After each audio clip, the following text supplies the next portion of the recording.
हर घर तिरंगा। किसी भी देश का राष्ट्र ध्वज उसके गौरव, सम्मान और पहचान का प्रतीक होता है। हमारे देश का राष्ट्र ध्वज तिरंगा हमारे फ्रीडम फाइटर्स के संघर्ष, हमारी देशभक्ति, हमारी आज़ादी और गौरव को दर्शाती है। आज भारत का राष्ट्र ध्वज तिरंगा जिस रूप में दिखता है, इस स्वरूप को पाने के लिए उसे अलग अलग दौर से गुजरना पड़ा था और इस दौर की शुरुआत होती है 1904 से 1906 के बीच, जहां पर आता है सिस्टर निवेदिता फ्लैग।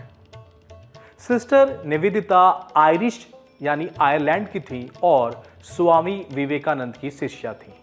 सबसे पहले ध्वज इन्होंने ही प्रपोज किया। सिस्टर निवेदिता फ्लैग की अगर विवरण की बात करें तो इस ध्वज में दो रंग थे, लाल और पीला। लाल रंग प्रतीक था फ्रीडम स्ट्रगल का, यानी आजादी के लिए संघर्ष का। वहीं पीला रंग प्रतीक था विक्ट्री, विजय का। वहीं बॉम्बे मातरम में लिखा हुआ था बंगाली भाषा में। वहीं स्थित था वज्र यानी इंद्र भगवान का शस्त्र, वेपन, जो प्रतीक था स्ट्रेंथ यानी कि शक्ति का। आगे चलकर 1906 में जब स्वदेशी मूवमेंट और बॉयकॉट चल रहा था, वहीं 7 अगस्त 1906 पारसी बागान ग्रीन पार्क कलकत्ते में एक झंडा फहराया जाता है। 1906 के इस झंडे में 3 हॉरिजॉन्टल स्ट्रिप्स होते हैं और इसका विवरण कुछ इस प्रकार से होता है। पहली स्ट्रिप हरे रंग की थी जिसमें 8 सफेद रंग के कमल फूल बने हुए थे। सेकंड स्ट्रिप यानी कि दूसरी पट्टी येलो रंग यानी पीले रंग की थी, जिस पर देवनागरी भाषा में वंदे मातरम लिखा हुआ था। और तीसरी पट्टी लाल रंग यानी रेड कलर की थी, जिस पर चांद और सूरज स्थित थे। आगे चलकर 1906 में बना ध्वज के अंदर कुछ संशोधन यानी मॉडिफिकेशन किए गए और 1907 में एक नया ध्वज निकलकर आता है जिसको हम कहते हैं बर्लिन कमिटी फ्लैग। 1907 में इस ध्वज को मैडम भीखाजी कामा द्वारा स्टुटगार्ट, जर्मनी में फहराया गया था। ये भारत का पहला राष्ट्र ध्वज बनता है जो विदेशी साम्राज्य के ऊपर फहराया जाता है। इस ध्वज को बर्लिन सोशलिस्ट कॉन्फ्रेंस में भी फहराया जाता है, इसलिए इसका नाम पड़ता है बर्लिन कमिटी फ्लैग। इस फ्लैग की अगर विवरण की बात करें तो यह फ्लैग कुछ इस प्रकार का था। पहली पट्टी का रंग सैफरन यानी केसरी था और उसमें 8 तारे यानी स्टार्स बने हुए थे। दूसरी पट्टी पीले रंग की यानी येलो रंग की थी और उसमें देवनागरी भाषा में लिखा हुआ था वंदे मातरम, जो दिया गया था बंकिम चंद्र चटर्जी के द्वारा। तीसरी पट्टी हरे रंग यानी ग्रीन कलर की थी, जिसमें एक ओर सूरज और दूसरी ओर एक सितारा और क्रिसेंट शेप्ड मून बनाया गया था। 1917 में आता है होम रूल लीग और इसमें ध्वज फहराते हैं बाल गंगाधर तिलक और एनी बेसेंट। इस समय जो ध्वज फहराया जाता है इसकी व्याख्या कुछ इस प्रकार से होती है।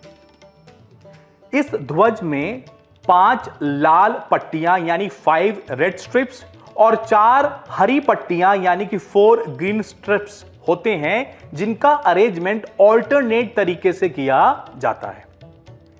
इसमें मौजूद होते हैं 7 स्टार्स जो सप्तऋषि का प्रतीक होते हैं।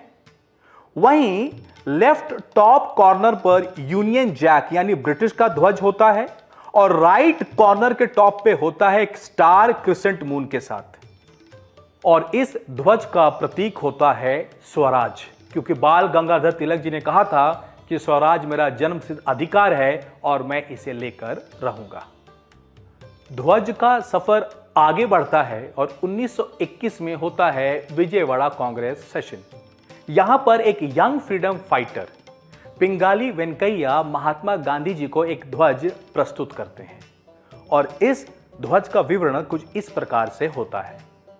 इस ध्वज में भी 3 हॉरिजॉन्टल स्ट्राइप्स यानी कि पट्टियां होती हैं। पहली पट्टी यानी कि फर्स्ट स्ट्रिप सफेद व्हाइट रंग की होती है, दूसरी पट्टी ग्रीन यानी कि हरे कलर की और तीसरी पट्टी लाल यानी कि रेड कलर की। तीनों पट्टियों को कवर करते हुए एक चरखा भी रखा जाता है, जो चरखा सिंबलाइज करता है प्रोग्रेस ऑफ द नेशन को। 1931 में एक फॉर्मल रेजोल्यूशन पास किया जाता है और वहीं पर पिंगाली वेंकैया के बनाए हुए राष्ट्र ध्वज में थोड़ा सा मॉडिफिकेशन किया जाता है। यह बदलाव कुछ इस प्रकार से थे। लाल रंग को हटाकर केसरिया रंग के साथ बदल दिया जाता है और अब ये तीन हॉरिजॉन्टल पट्टियां कुछ इस प्रकार से होती हैं। पहली पट्टी केसरी रंग का, दूसरी पट्टी सफेद रंग की जिस पर चरखा स्थापित होता है और आखिरी यानी तीसरी पट्टी हरे रंग की यानी ग्रीन कलर की होती है। और आखिरकार 22 जुलाई 1947 को कॉन्स्टिट्यूएंट असेंबली राष्ट्र ध्वज को फाइनली अडॉप्ट कर लेती है। इसमें बदलाव यह लाया जाता है कि चरखे की जगह मौर्य सम्राट अशोक के धर्म चक्र को स्थापित कर दिया जाता है और नए ध्वज में 3 हॉरिजॉन्टल स्ट्रिप्स होते हैं और उसका विवरण कुछ इस प्रकार से होता है। पहला स्ट्रिप सैफरन यानी केसरी रंग का होता है और जिसका मतलब है करेज और स्ट्रेंथ।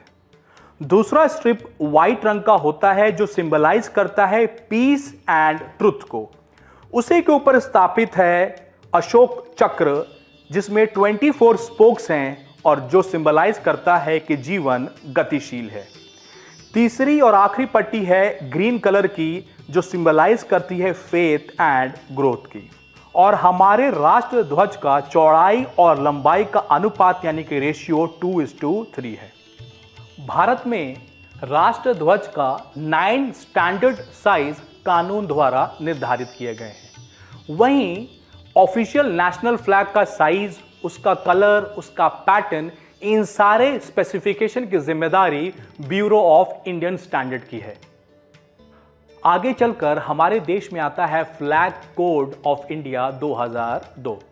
इसके माध्यम से अब भारत का हर नागरिक हर दिन फ्लैग को हॉइस्ट यानी फहरा सकता है, लेकिन उसे राष्ट्रध्वज की गरिमा और सम्मान का ध्यान रखना होगा। वहीं किसी भी शैक्षणिक संस्थान में राष्ट्रध्वज रोज फहराया जा सकता है। इसका लक्ष्य यह होना चाहिए कि विद्यार्थियों के मन में देशभक्ति और राष्ट्र ध्वज के प्रति सम्मान को स्थापित किया जाए। वहीं हमारे देश में ओथ ऑफ एलिजियंस यानी कि एक नेशनल प्लेज भी बनाया गया था जिससे हम अपना सम्मान राष्ट्र ध्वज को दिखा सके। और यह नेशनल प्लेज लिखा गया था 1962 में और इसके कंपोजर थे Venkata Subba Rao. Flag code of India 2002 के तहत जब भी हमारे देश में स्टेट मिलिट्री या सेंट्रल पैरामिलिट्री फोर्सेस के फ्यूनरल होते हैं तो उनके कॉफिन या अर्थी को भारतीय ध्वज से ढक दिया जाता है। प्रोटोकॉल यह है कि केसरी रंग हेड की तरफ होना चाहिए। फ्लैग कोड ऑफ इंडिया 2002 के तहत जब हमारा राष्ट्र ध्वज यूनाइटेड नेशंस फ्लैग के साथ या किसी अन्य देशों के फ्लैग के साथ रखा जाएगा और वो स्ट्रेट लाइन में होंगे तो सबसे राइट यानी प्रथम में अपना राष्ट्र ध्वज ही होगा। उसी प्रकार जब हमारे देश में कोई फॉरेन डिग्नेटरीज आते हैं और वो जब किसी वाहन यानी ट्रांसपोर्ट पर सवार होते हैं तो उस वाहन के राइट साइड पे राष्ट्र ध्वज होता है और लेफ्ट साइड में फॉरेन डिग्नेटरी के अपने कंट्री का ध्वज लगाया जाता है। आगे चलकर 2004 में chief justice of India VN खरे का बेंच एक जजमेंट देता है। इसके अनुसार भारत के हरेक नागरिक को एक मौलिक अधिकार प्राप्त है कि वो राष्ट्र ध्वज को फहरा सकता है। ये मौलिक अधिकार निकलकर आता है आर्टिकल 19(1)A जिसका मतलब है freedom of speech and expression. वहीं हमारे संविधान में निहित है फंडामेंटल ड्यूटीज जिसमें एक आर्टिकल है 51A।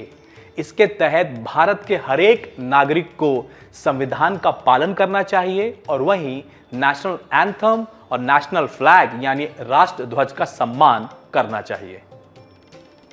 हमारे देश में 15 अगस्त को प्रधानमंत्री जी लाल किले से झंडा फहराते हैं और वहीं 26 जनवरी को राष्ट्रपति जी राजपथ से नेशनल फ्लैग फहराते हैं। 29 मई 1953 तेंजिंग नॉर्वे भारत के राष्ट्र ध्वज को माउंट एवरेस्ट पर लहराते हैं।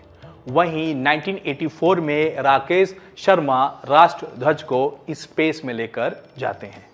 वहीं अगर खेल जगत की बात करें तो ओलंपिक्स में जब भी कोई खिलाड़ी जीतता है गोल्ड मेडल, सिल्वर या ब्रॉन्ज, तो उसके देश को सम्मानित करने के लिए उसके राष्ट्र ध्वज को फहराया जाता है। वहीं हमारे देश से भी बहुत सारे खिलाड़ियों ने ओलंपिक्स में मेडल जीते, जैसे कि अभिनव बिंद्रा, नीरज चोपड़ा ने गोल्ड मेडल जीता। उस वक्त भारत के राष्ट्र ध्वज को सबसे ऊंचा फहराया जाता है, जिससे हमारे देश को सम्मान मिलता है। हमारे देश का राष्ट्र ध्वज हमारी उन्नति, हमारी आजादी का संघर्ष, हमारी सफलता और हमारी पहचान का प्रतीक है। जय हिंद, जय भारत।